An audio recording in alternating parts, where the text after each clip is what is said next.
महाराष्ट्राने 2 मंत्र दिलेत. जगद्गुरू तुकाराम महाराजांनी दिलेला जय जय रामकृष्ण हरी आणि छत्रपती शिवाजी महाराजांनी धारकऱ्यांना दिलेला मंत्र हर हर महादेव. या समारंभाला उपस्थित असलेले माननीय पंतप्रधान नरेंद्रजी मोदी यांचा स्वागतपर सत्कार करण्याची विनंती मी अनुक्रमे 3 संस्थानांना करणार आहोत. सर्वप्रथम जगद्गुरू श्री संत तुकाराम महाराज संस्थान श्री क्षेत्र देहूचे अध्यक्ष श्रीयुत नितीन महाराज मोरे देहूकर हे तुकोबांची पगडी, उपर्ण, त्याचप्रमाणे तुकोबारायांच्या मूर्तीची प्रतिकृती आणि त्यांच्या समवेत श्री संत ज्ञानेश्वर महाराज संस्थानचे प्रमुख विश्वस्त, त्याचप्रमाणे श्री विठ्ठल रुक्मिणी मंदिरे समिती पंढरपूरचे सहअध्यक्ष हरिभक्तपरायण गहिनीनाथ महाराज औसेकर आणि योगेशजी देसाई हे तुळशीचा हार माननीय पंतप्रधानांना प्रदान करतील. सर्वप्रथम तुकोबारायांची पगडी, उपर्ण.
मी श्रीयुत नितीन महाराज मोरे देहूकर यांना विनंती करतो, आपण जगद्गुरू तुकाराम महाराजांच्या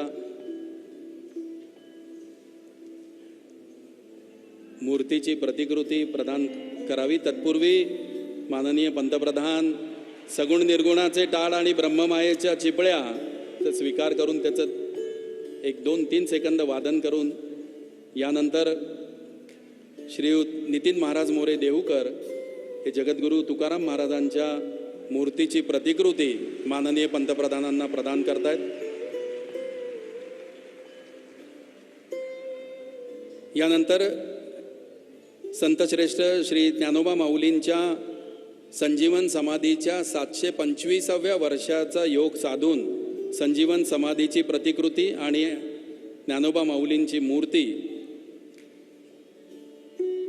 श्री क्षेत्र आळंदी संस्थानचे प्रमुख विश्वस्त योगेशजी देसाई आणि सर्व मान्यवर माननीय पंतप्रधान नरेंद्रजी मोदी यांना प्रदान करत आहेत.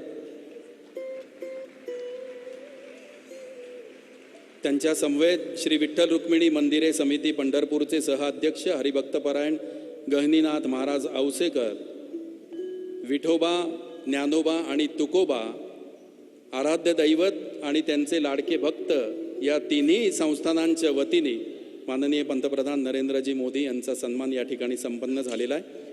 यानंतर मी जगद्गुरू श्री संत तुकाराम महाराज संस्थान श्री क्षेत्र देहूचे अध्यक्ष श्री नितीन महाराज मोरे देहूकर यांना प्रास्ताविक करायची विनंती करतो.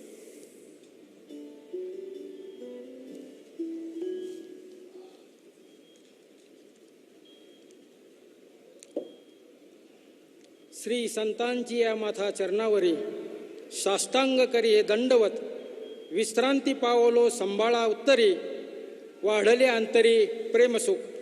आज जगद्गुरू संतश्रेष्ठ तुकाराम महाराजांच्या तपाने पावन झालेल्या पुण्यभूमी देहूनगरीमध्ये शिळा मंदिराच्या लोकार्पण सोहळ्यासाठी व वारकऱ्यांशी भक्तिप्रेमाचा संवाद करण्यासाठी देशातीलच नव्हे तर जगातील मानवाचे प्रेरणा स्तोत्र असलेले आपल्या देशाचे लाडके पंतप्रधान माननीय नरेंद्रजी मोदी साहेब यांचे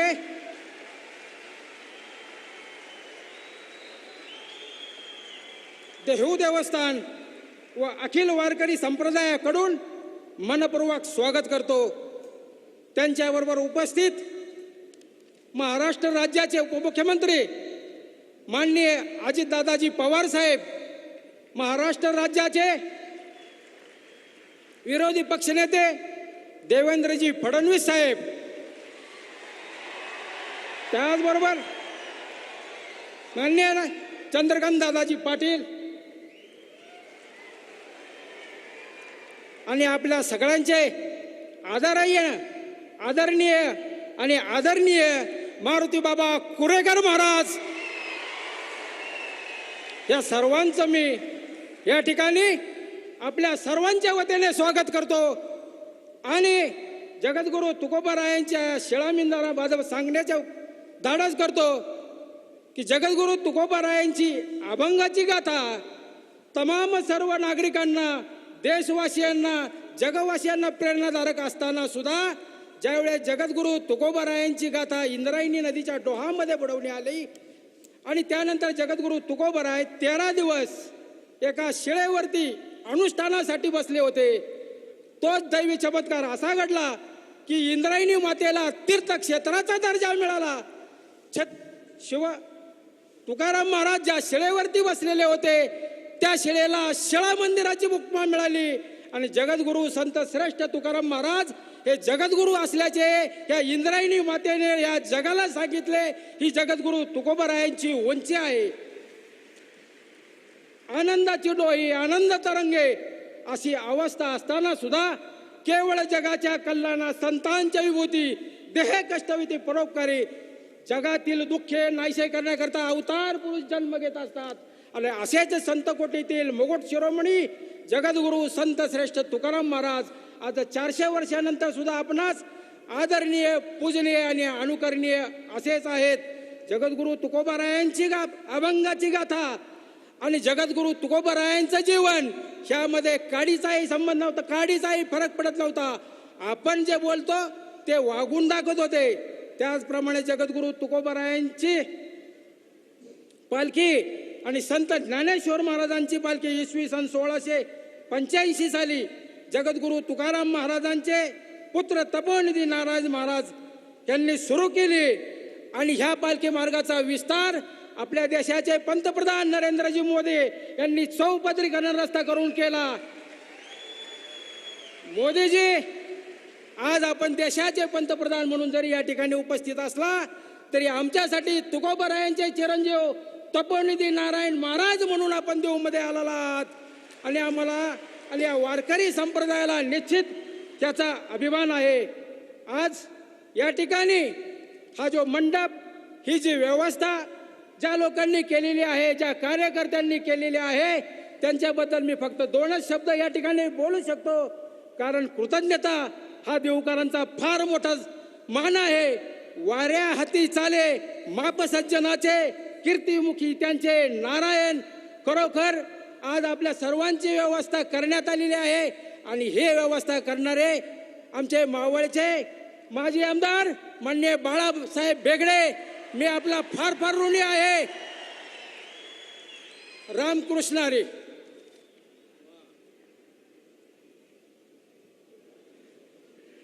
धन्यवाद नितीन महाराज. यानंतर मी महाराष्ट्र राज्याचे विरोधी पक्षनेता माननीय श्री देवेंद्रजी फडणवीस यांना मनोगत व्यक्त करायची विनंती करतो.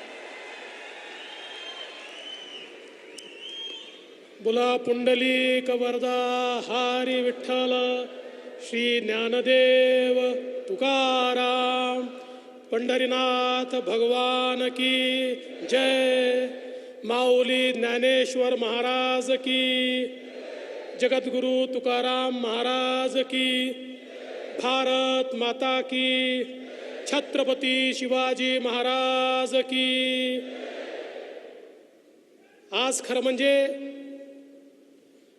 आपल्या सर्वांकरता हा अत्यंत आनंदाचा आणि अभिमानाचा सोहळा आहे की प्रत्यक्ष जगद्गुरू तुकाराम महाराजांच्या शिळा मंदिराच्या उद्घाटन प्रसंगी आपल्यामध्ये भारत देशाचेच नाही तर अखिल विश्वामध्ये सर्वाधिक लोकप्रिय असलेले पंतप्रधान आदरणीय नरेंद्र मोदीजी या ठिकाणी आले आहेत.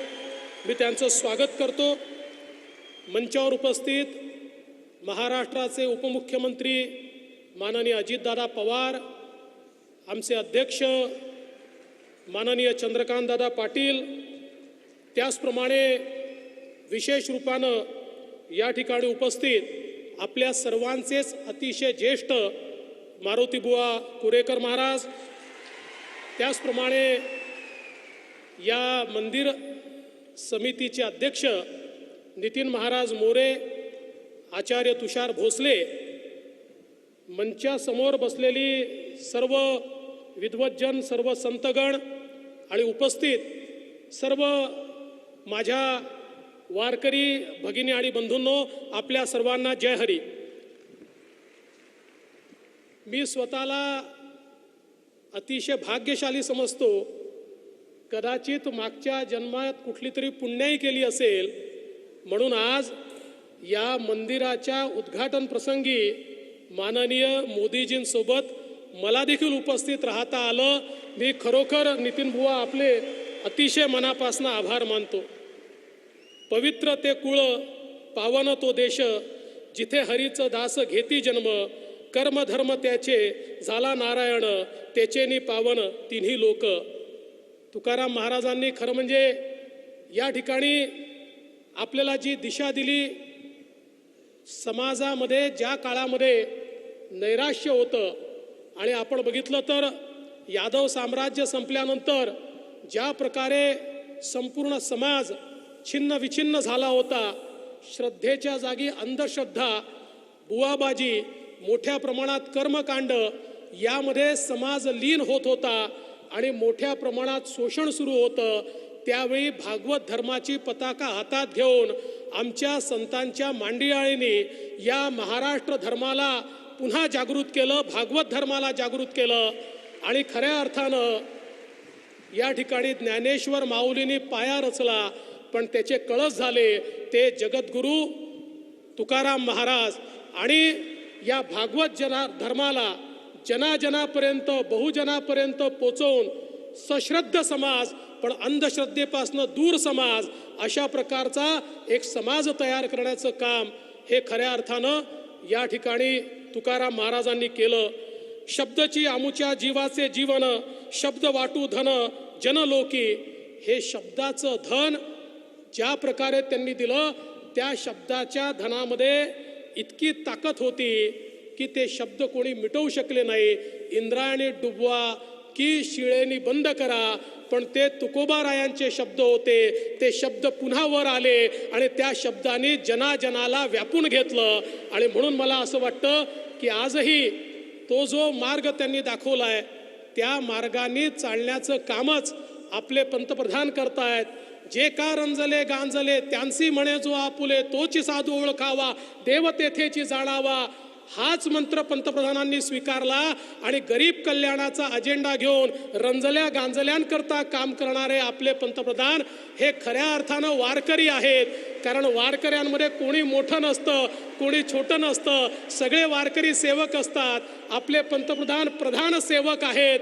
त्यामुळे सबका साथ, सबका विकास, सबका विश्वास, सबका प्रयास हेच तर वारकरी संप्रदाय सगळ्यांना सांगतो.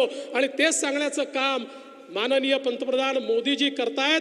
आणि विशेषतः संपूर्ण जगाकरता जे पसायदान मागितलं आणि संपूर्ण जग आपलं आहे असं जे ज्ञानेश्वर माऊलींनी सांगितलं, त्या जगाला आपलं मानून कोरोनाच्या काळामध्ये संपूर्ण जगाला या ठिकाणी वॅक्सिनचा पुरवठा करण्याचं काम माननीय मोदीजींनी केलं. आणि भागवत धर्माचा जो विचार आहे तो विचार सामान्य माणसापर्यंत त्यांनी पोचवला.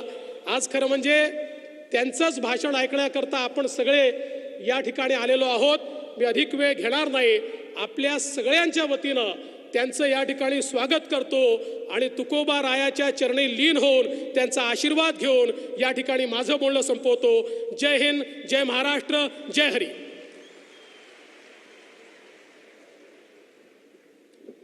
निवृत्ती ज्ञानदेव सोपान मुक्ताई एकनाथ नामदेव तुकाराम ईश्वरनिष्ठांच्या मांदियाळीमध्ये 18 पगड जातींना सामावून घेणारा पंढरपूरचा विठ्ठल ज्याच्यामध्ये नरहरी सोनार आहे, सावता माळी आहेत आणि चोखोबा आहेत. संत चोखामेळा व परिवार यांची सार्थ अभंग गाथा याचं विमोचन यानंतर माननीय पंतप्रधान नरेंद्रजी मोदी यांच्या शुभ हस्ते होणार आहे, ज्याची निर्मिती केलेली आहे संत चोखामेळा अध्यासन केंद्र पुणे आणि विवेक व्यासपीठ पुणे यांनी. संपादक डॉक्टर ओम श्री दत्तोपासक. श्री संत चोखामेळा व परिवार सार्थ अभंग गाथेचं विमोचन माननीय पंतप्रधान नरेंद्रजी मोदी यांनी करावं अशी नम्र विनंती.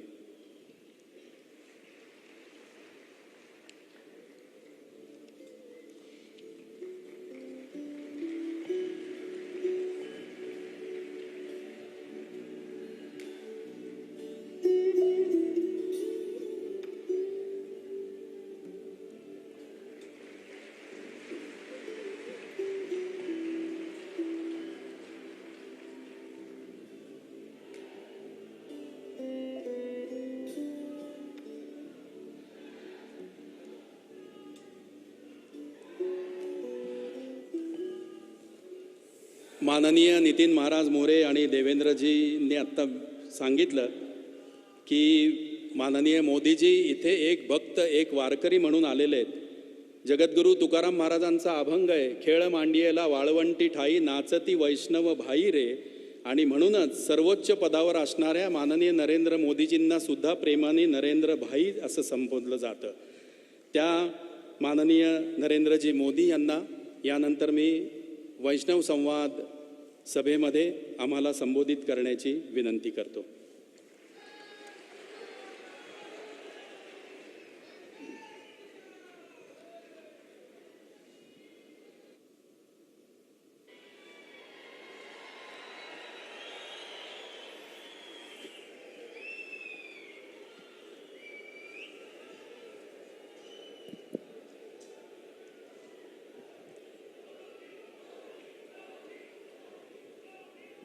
श्री विठ्ठलाय नमः.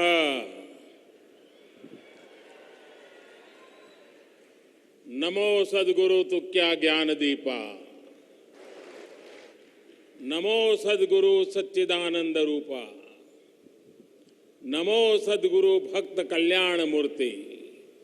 नमो सद्गुरु भास्करा पूर्ण कीर्ती.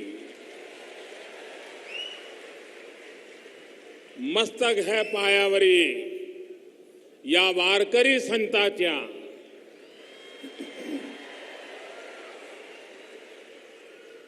महाराष्ट्र के उप मुख्यमंत्री श्री अजित पवार जी, प्रतिपक्ष नेता श्री देवेंद्र फडणवीस जी, पूर्व मंत्री श्री चंद्रकांत पाटिल जी, वारकरी संत श्री मुरली बाबा कुरेकर जी,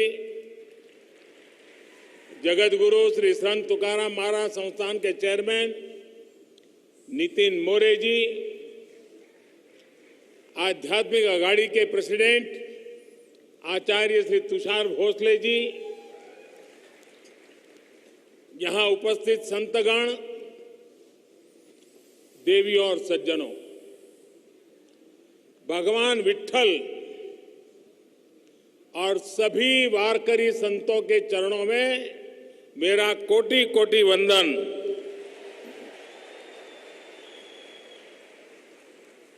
हमारे शास्त्रों में कहा गया है कि मनुष्य जन्म में सबसे दुर्लभ संतों का सत्संग है. संतों की कृपा अनुभूति हो गई तो ईश्वर की अनुभूति अपने आप हो जाती है. आज देहू की इस पवित्र तीर्थ भूमि पर मुझे यहां आने का सौभाग्य मिला और मैं भी यहां वही अनुभूति कर रहा हूं. देहू संत शिरोमणि जगतगुरु तुकाराम जी की जन्मस्थली भी है, कर्मस्थली भी है.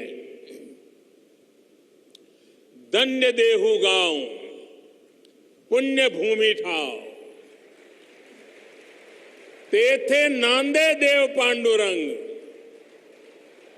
धन्य क्षेत्रवासी लोकते देवाचे, उच्चारिती वाचे नाम घोष।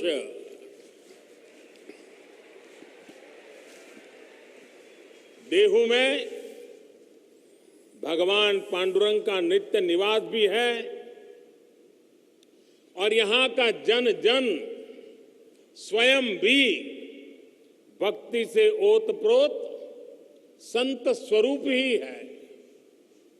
इसी भाव से मैं देहू के सभी नागरिकों को, मेरी माताओं बहनों को आदरपूर्वक नमन करता हूं।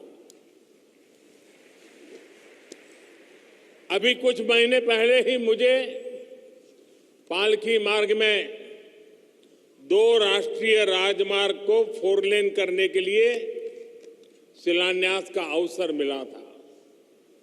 श्री संत ज्ञानेश्वर महाराज पालकी मार्ग का निर्माण 5 चरणों में होगा और संत तुकाराम महाराज पालकी मार्ग का निर्माण 3 चरणों में पूरा किया जाएगा।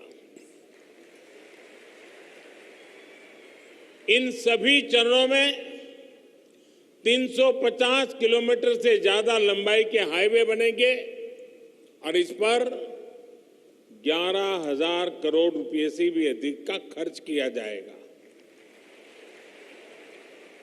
इन प्रयासों से क्षेत्र के विकास को भी गति मिलेगी। आज सौभाग्य से पवित्र शिला मंदिर के लोकार्पण के लिए मुझे देहू में आने का सौभाग्य मिला है। जिस शिला पर स्वयं संत तुकाराम जी ने 13 दिनों तक तपस्या की हो, जो शिला संत तुकाराम जी के बोध और वैराग्य की साक्षी बनी हो, मैं मानता हूं कि वो सिर्फ शिला नहीं, वो तो भक्ति और ज्ञान की आधारशिला स्वरूप है। देहू का शिला मंदिर न केवल भक्ति की शक्ति का एक केंद्र है, बल्कि भारत के सांस्कृतिक भविष्य को भी प्रशस्त करता है। इस पवित्र स्थान का पुनर्निर्माण करने के लिए मैं मंदिर न्यास और सभी भक्तों का हृदयपूर्वक अभिनंदन करता हूं, आभार व्यक्त करता हूं। जगतगुरु संत तुकाराम जी की गाथा कहा था, जिन्होंने संवर्धन किया था, उन संताजी महाराज जगडाणे जी, इनका स्थान सदुम्बरे भी पास में ही है। मैं उनको भी नमन करता हूं। साथियों, इस समय देश अपनी आजादी का अमृत महोत्सव मना रहा है। हमें गर्व है कि हम दुनिया की प्राचीनतम जीवित सभ्यताओं में से एक है। इसका श्रेय अगर किसी को जाता है तो भारत की संत परंपरा को है, भारत के ऋषियों मनीषियों को है। भारत शाश्वत है क्योंकि भारत संतों की धरती है। हर युग में हमारे यहां देश और समाज को दिशा देने के लिए कोई न कोई महान आत्मा अवतरित होती रही है। आज देश संत कबीरदास की जयंती मना रहा है। ये संत ज्ञानेश्वर महाराज, संत निवृत्तिनाथ महाराज, संत सोपन देव और महान आदिशक्ति मुक्ताबाई जैसे संतों की समाधि का 725वां वर्ष भी है। ऐसी महान विभूतियों ने हमारी शाश्वतता को सुरक्षित रखकर भारत को गतिशील बनाए रखा। संत तुकाराम जी को तो संत बहणाबाई ने संतों के मंदिर का कलश कहा है। उन्होंने कठिनाई और मुश्किलों से भरा जीवन जिया। अपने समय में उन्होंने अकाल जैसी परिस्थितियों का सामना किया। संसार में उन्होंने भूख देखी, भूखमरी देखी। दुख और पीड़ा के ऐसे चक्र में जब लोग उम्मीद छोड़ देते हैं, तब संत तुकाराम जी समाज ही नहीं बल्कि भविष्य के लिए भी आशा की किरण बनकर उभरे। उन्होंने अपने परिवार की संपत्ति को लोगों की सेवा में समर्पित कर दिया। ये शिला उनके उसी त्याग और वैराग्य की साक्षी है। साथियों, संत तुकाराम जी की दया, करुणा और सेवा का वो बोध उनके अभंगों के रूप में आज भी हमारे पास है। इन अभंगों ने हमारी पीढ़ियों को प्रेरणा दी है। जो भंग नहीं होता, जो समय के साथ शाश्वत और प्रासंगिक रहता है, वही तो अभंग होता है।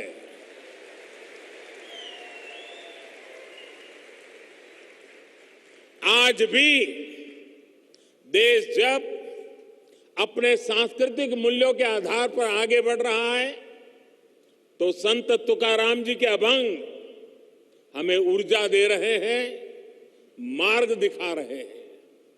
संत नामदेव, संत एकनाथ, संत सावता महाराज, संत नरहरि महाराज, संत सेना महाराज, संत गौरबा काका, संत चोखा मेला, इनके प्राचीन अभंगों से हमें नित नई प्रेरणा मिलती है। आज यहां संत चोखा मेला और उनके परिवार द्वारा रचित सार्थ अभंग गाथा के विमोचन का भी मुझे सौभाग्य मिला है। इस सार्थ अभंग गाथा में इस संत परिवार की 500 से ज्यादा अभंग रचनाओं को आसान भाषा में अर्थ सहित बताया गया है। भाइयों और बहनों, संत तुकाराम जी कहते थे, ऊंच नीच काहि नेड़े भगवंत, अर्थात समाज में ऊंच नीच का भेदभाव, मानव मानव के बीच फर्क करना, ये बहुत बड़ा पाप है। उनका ये उपदेश जितना जरूरी भगवत भक्ति के लिए है, उतना ही महत्वपूर्ण राष्ट्र भक्ति के लिए भी है, समाज भक्ति के लिए भी है। इसी संदेश के साथ हमारे वारकरी भाई बहन हर वर्ष पंढरपुर की यात्रा करते हैं। इसलिए आज देश सबका साथ, सबका विकास, सबका विश्वास, सबका प्रयास के मंत्र पर चल रहा है। सरकार की हर योजना का लाभ हर किसी को बिना भेदभाव मिल रहा है। वारकरी आंदोलन की भावनाओं को सशक्त करते हुए देश महिला सशक्तिकरण के लिए भी निरंतर प्रयास कर रहा है। पुरुषों के साथ उतनी ही ऊर्जा से वारी में चलने वाली हमारी बहनें, पंडरी की वारी अवसरों की समानता का प्रतीक रही है।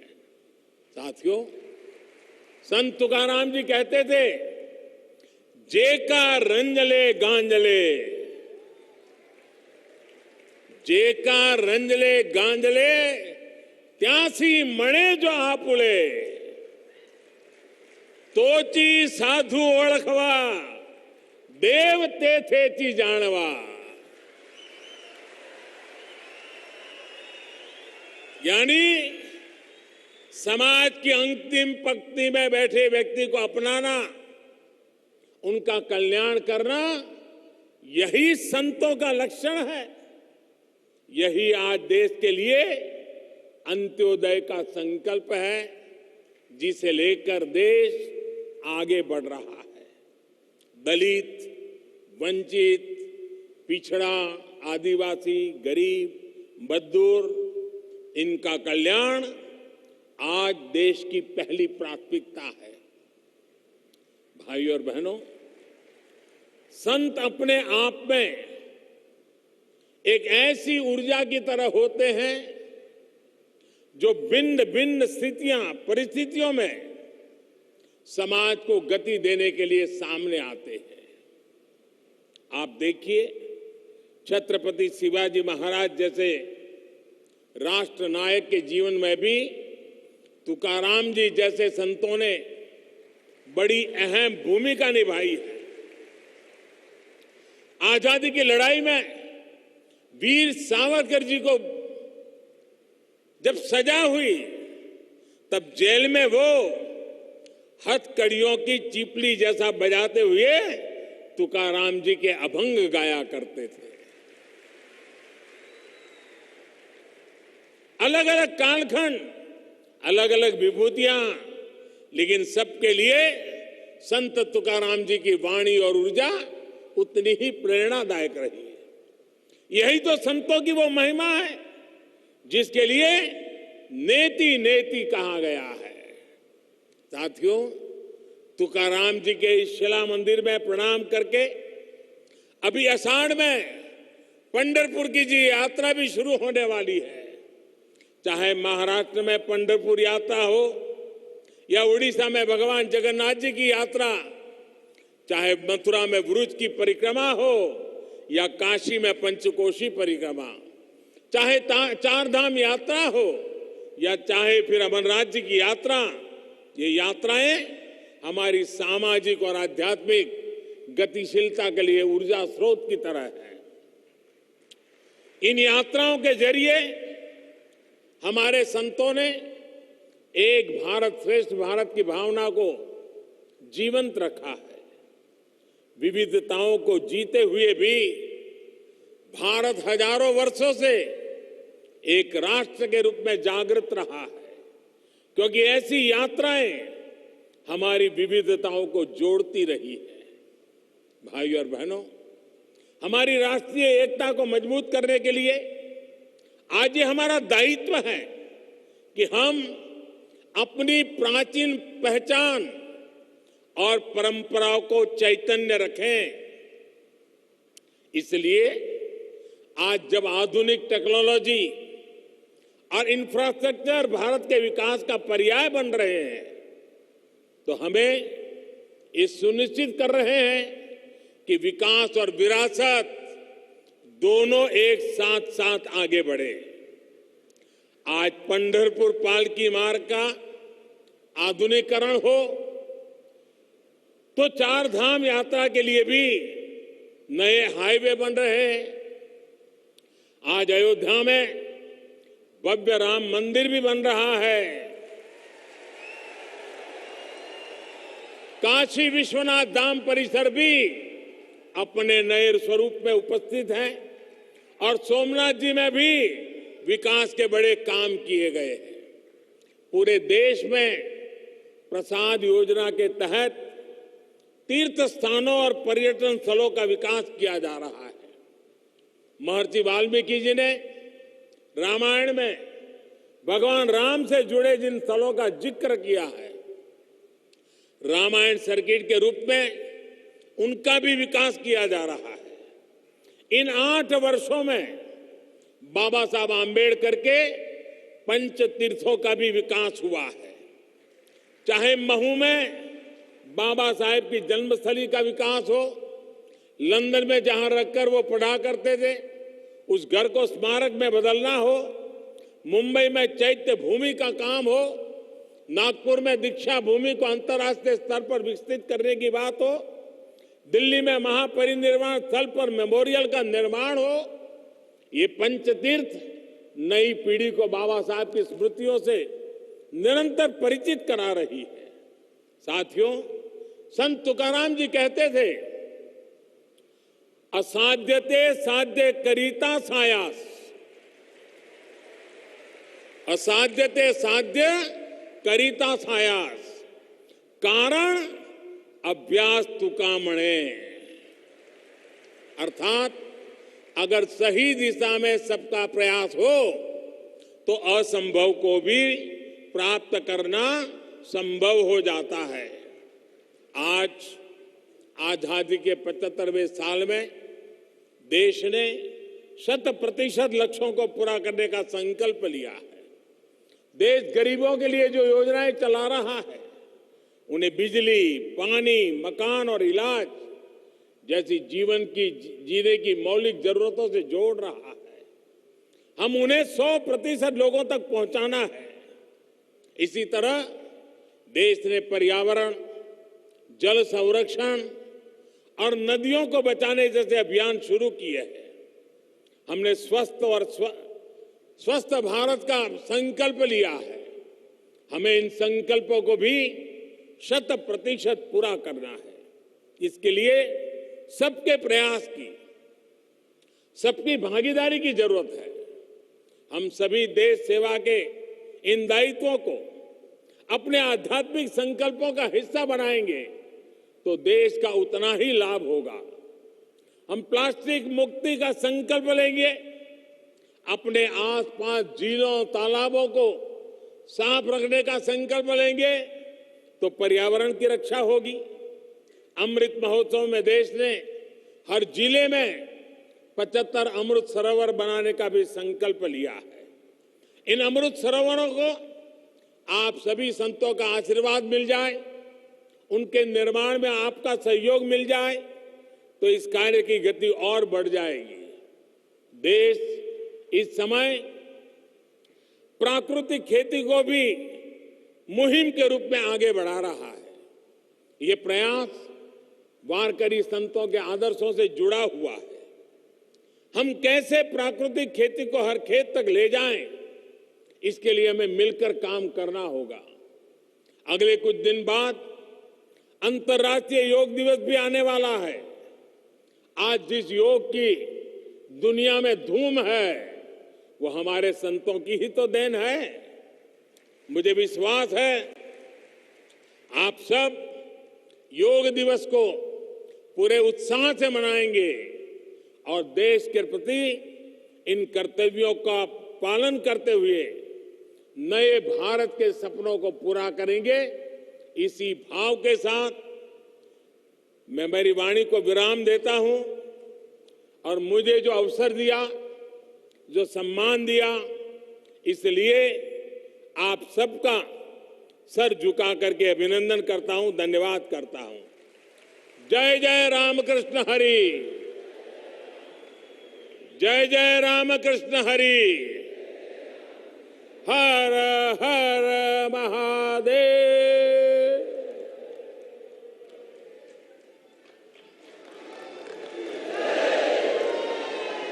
जगद्गुरू श्री संत तुकाराम महाराज संस्थान श्री क्षेत्र देहूच्या वतीने या समारंभाला उपस्थित राहिलेले